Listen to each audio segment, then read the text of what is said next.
नमस्कार किसान भाइयों और खेती बागवानी से जुड़े सभी साथियों। आज के इस विशेष एपिसोड में हम उस बुनियादी ईंट की बात करेंगे जिस पर हमारी पूरी कृषि व्यवस्था खड़ी है, और वो है बीज।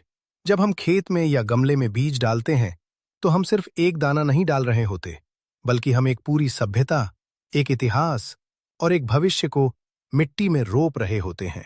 आज का विषय बहुत गंभीर और दिलचस्प है। देसी बीज बनाम हाइब्रिड बीज। ऊपर से देखने में दोनों एक जैसे लग सकते हैं, दोनों से पौधे निकलते हैं, दोनों पर फल लगते हैं, लेकिन अगर आप इनकी गहराई में जाएंगे तो पता चलेगा कि इन दोनों के बीच जमीन आसमान का नहीं, बल्कि कुदरत और फैक्ट्री का अंतर है। आज हम अगले 20 से 25 मिनट तक इसी अंतर की हर परत को खोलेंगे।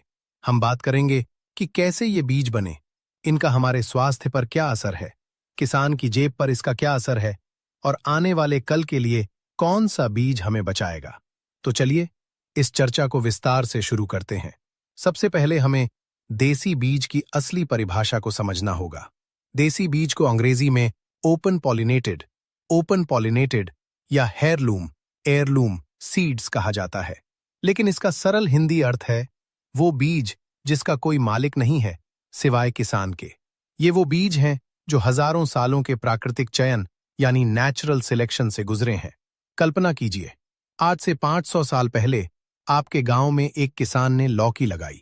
उस साल बहुत भयंकर गर्मी पड़ी, खेत की सारी लौकियां सूख गईं, लेकिन एक बेल ऐसी थी जो उस भीषण गर्मी में भी हरी रही और उसने फल दिया। किसान ने देखा कि ये बेल ताकतवर है। उसने उस बेल की लौकी को नहीं खाया, बल्कि उसे पकने दिया और उसके बीज रख लिए। उसने वो बीज अगले साल फिर बोए। इस बार सूखा पड़ा, लेकिन वो पौधे फिर भी खड़े रहे। ऐसे करते करते सैकड़ों सालों में वो बीज उस इलाके की मिट्टी, वहां की हवा, वहां के पानी और वहां के तापमान का आदी हो गया।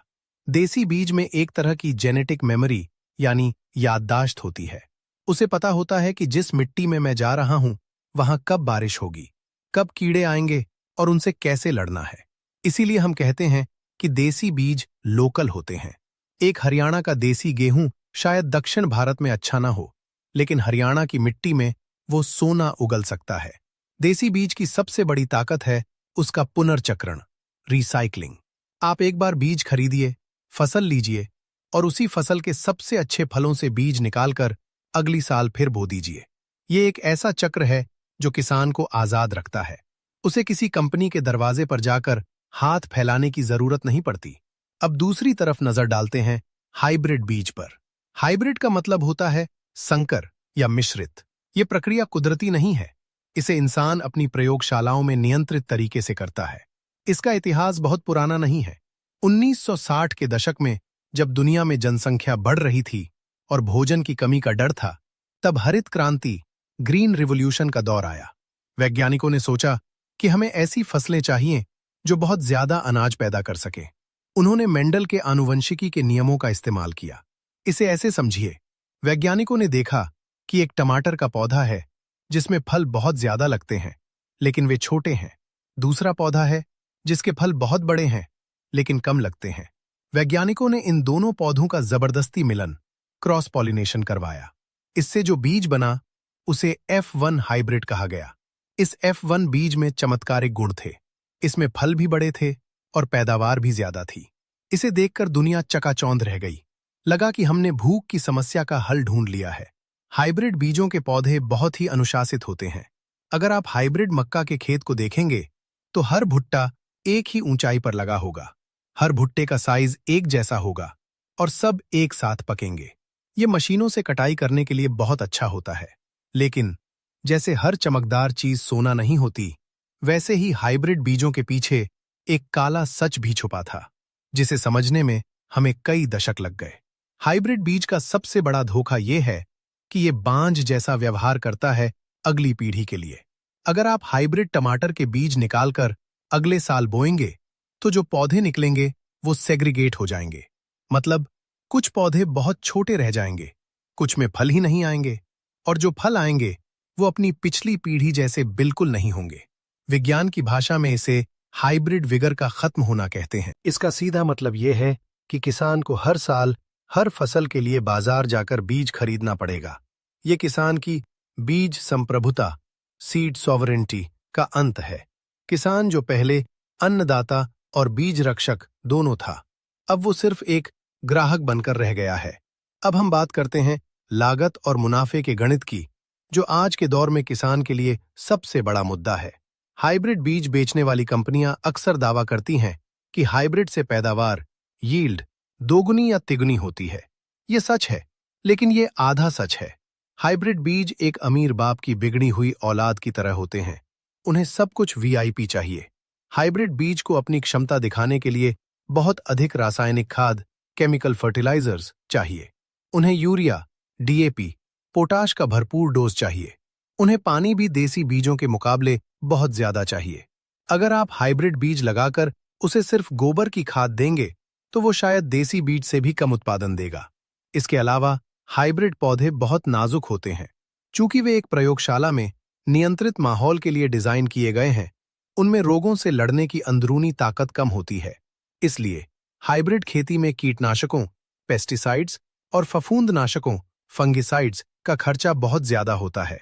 तो समीकरण ये बनता है, हाइब्रिड में आमदनी ज्यादा है, लेकिन खर्चा भी बहुत ज्यादा है। और सबसे बड़ी बात, इसमें रिस्क बहुत है। अगर किसी साल बारिश कम हुई या बहुत ज्यादा गर्मी पड़ी, तो हाइब्रिड फसल पूरी तरह बर्बाद हो सकती है, क्योंकि उसमें मौसम को झेलने की शक्ति नहीं है। वहीं दूसरी ओर देसी बीज कम लागत, कम रिस्क के मॉडल पर काम करते हैं। देसी बीजों की जड़ें जमीन में बहुत गहराई तक जाती हैं। वे वहां से अपना पानी और पोषक तत्व खुद ढूंढ निकालते हैं। उन्हें बहुत ज्यादा रासायनिक खाद की जरूरत नहीं होती। वे जीवामृत या गोबर की खाद में भी खुश रहते हैं। देसी बीजों में एक प्राकृतिक प्रतिरक्षा प्रणाली, इम्यून सिस्टम होती है। आप देखेंगे कि देसी बैंगन के पौधे में कांटे होते हैं जो उसे कीड़ों से बचाते हैं। देसी फसलों में अगर कीड़ा लगता भी है, तो वो पूरी फसल को एक साथ खत्म नहीं करता, क्योंकि देसी खेत में हर पौधा दूसरे से जेनेटिकली थोड़ा अलग होता है। इसे हम जैव विविधता, बायोडाइवर्सिटी कहते हैं, जो बीमारी को फैलने से रोकती है। अब चलिए एक बहुत ही महत्वपूर्ण पहलू पर बात करते हैं, सेहत और पोषण। हम खाते क्यों हैं? सिर्फ पेट भरने के लिए नहीं, बल्कि शरीर को पोषण देने के लिए। आज बाजार में जो हाइब्रिड सब्जियां और अनाज मिल रहे हैं, वे दिखने में बहुत सुंदर है। टमाटर एकदम लाल और करक, लौकी एकदम सीधी और चमकदार, सेब एकदम वैक्स किया हुआ। लेकिन क्या आपने गौर किया है कि उनमें अब वो स्वाद नहीं रहा? देसी टमाटर को काटते ही उसकी खट्टी मीठी खुशबू पूरे कमरे में फैल जाती थी। उसकी तरी करी गाढ़ी बनती थी।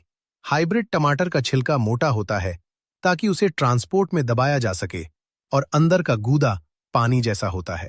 स्वाद के मामले में हाइब्रिड देसी के सामने कहीं नहीं टिकता। लेकिन बात सिर्फ स्वाद की नहीं है, बात पोषण की है। कई वैज्ञानिक शोधों ने यह साबित किया है कि हरित क्रांति के बाद से हमारे भोजन में आयरन, जिंक, कैल्शियम और अन्य माइक्रोन्यूट्रिएंट्स की भारी कमी आई है। हाइब्रिड फसलें जमीन से इतनी तेजी से पोषक तत्व खींचती हैं और इतनी तेजी से बढ़ती हैं कि पौधे को विटामिन और मिनरल्स बनाने का समय ही नहीं मिलता। हम जो खा रहे हैं वह एम्प्टी कैलोरीज है, यानी पेट तो भर रहा है, पर शरीर को असली ताकत नहीं मिल रही। इसे हिडन हंगर या छिपी हुई भूख कहा जाता है। उदाहरण के लिए, पुराने देसी गेहूं जैसे कि खपली या बंसी गेहूं में ग्लूटेन कम होता था और फाइबर ज्यादा होता था, जिससे शुगर नहीं बढ़ती थी। आज के हाइब्रिड गेहूं में ग्लूटेन बहुत ज्यादा है और ग्लाइसेमिक इंडेक्स हाई है, जो डायबिटीज और पेट की बीमारियों का एक बड़ा कारण बन रहा है। जब हम देसी बीज अपनाते हैं, तो हम सिर्फ फसल नहीं उगा रहे, हम सेहत उगा रहे होते हैं। पर्यावरण की दृष्टि से देखें तो हाइब्रिड बीजों का चलन एक आपदा की तरह है। हाइब्रिड खेती ने हमारी मिट्टी को बंजर बना दिया है।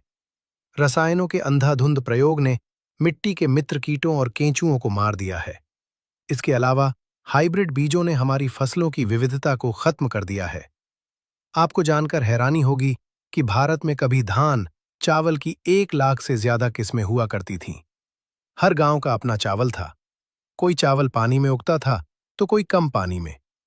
कोई चावल खुशबूदार था तो कोई काले रंग का जो औषधीय गुणों से भरपूर था। आज हम सिर्फ 10 से 15 तरह के हाइब्रिड चावल उगा रहे हैं। हमने अपनी हजारों साल की विरासत को खो दिया है। सोचिए, अगर भविष्य में कोई ऐसा वायरस आता है जो इन चुनिंदा हाइब्रिड किस्मों को मार दे, तो हमारे पास खाने के लिए क्या बचेगा? देसी बीज हमारा बीमा, इंश्योरेंस है। वे क्लाइमेट चेंज यानी बदलते मौसम के लिए तैयार हैं। अगर बारिश कम हो रही है, तो हमें वो पुराने देसी बाजरा और ज्वार के बीज चाहिए जो सूखे में भी अनाज दे सकें, न कि वो हाइब्रिड मक्का जो पानी मांग मांग कर मर जाए। अब सवाल आता है कि एक आम किसान या एक गार्डनर के तौर पर हम क्या कर सकते हैं और देसी बीजों को कैसे पहचानें? देखिए, देसी बीज अक्सर दिखने में हाइब्रिड जैसे परफेक्ट नहीं होते। वे आकार में छोटे बड़े हो सकते हैं, उनका रंग थोड़ा फीका हो सकता है, लेकिन उनकी जीवन शक्ति अद्भुत होती है। आज कई किसान और संस्थाएं बीज बैंक चला रही हैं। अगर आप खेती करना चाहते हैं, तो शुरुआत में शायद आपको देसी बीज ढूंढने में थोड़ी मेहनत करनी पड़े, लेकिन एक बार आपको सही बीज मिल गया, तो फिर आपको उसे सहेजना सीखना होगा। देसी बीज को सहेजना एक कला है। हमारे बुजुर्ग जानते थे कि बीजों को नीम की पत्तियों के साथ, राख के साथ या मिट्टी के बर्तनों में कैसे रखा जाए ताकि उनमें कीड़ा न लगे। हमें उस ज्ञान को फिर से सीखना होगा। अगर आप शहर में रहते हैं और छत पर गार्डनिंग करते हैं, तो मेरी सलाह है कि आप 100% देसी बीजों का ही इस्तेमाल करें, क्योंकि आप घर पर खेती मुनाफे के लिए नहीं, बल्कि शुद्धता के लिए कर रहे हैं। हाइब्रिड बीज लगाकर और रसायनों का छिड़काव करके घर पर सब्जी उगाने का कोई मतलब नहीं है। वो तो बाजार में भी मिल रही है। घर पर उगी देसी भिंडी, देसी पालक और देसी टमाटर का जो स्वाद आपको मिलेगा, वो आपकी मेहनत को सार्थक कर देगा। लेकिन हमें व्यावहारिक भी होना पड़ेगा। मैं ये नहीं कह रहा कि हाइब्रिड बीज पूरी तरह से शैतान है। जब देश की आबादी तेजी से बढ़ रही थी, तब भुखमरी से बचने के लिए हाइब्रिड बीजों ने बहुत बड़ा योगदान दिया। आज भी अगर कोई किसान कमर्शियल खेती कर रहा है, जिसके पास बड़ा कर्ज है और उसे मंडियों में अपनी फसल बेचनी है जहां सिर्फ दिखावा बिकता है, तो उसके लिए एकदम से देसी पर आना मुश्किल हो सकता है। बाजार का ढांचा ऐसा है कि वहां एक ही साइज और एक ही रंग की सब्जी मांगी जाती है। लेकिन बदलाव की शुरुआत हो रही है। अब ग्राहक जागरूक हो रहे हैं। शहरों में लोग ऑर्गेनिक और देसी के नाम पर दुगनी कीमत देने को तैयार है। अगर आप देसी खेती करते हैं, तो आपको अपनी मार्केटिंग का तरीका बदलना होगा। आपको ग्राहक को बताना होगा कि भाई, ये टमाटर देखने में छोटा और टेढ़ा मेढ़ा है, लेकिन ये जहर मुक्त है और स्वाद से भरा है। यकीन मानिए, लोग अब क्वालिटी को समझने लगे हैं। तो निष्कर्ष के तौर पर, यह पूरी लड़ाई सिर्फ बीज की नहीं है, ये आजादी की लड़ाई है। हाइब्रिड बीज निर्भरता और व्यापार का प्रतीक है, जबकि देसी बीज आत्मनिर्भरता और प्रकृति का प्रतीक है।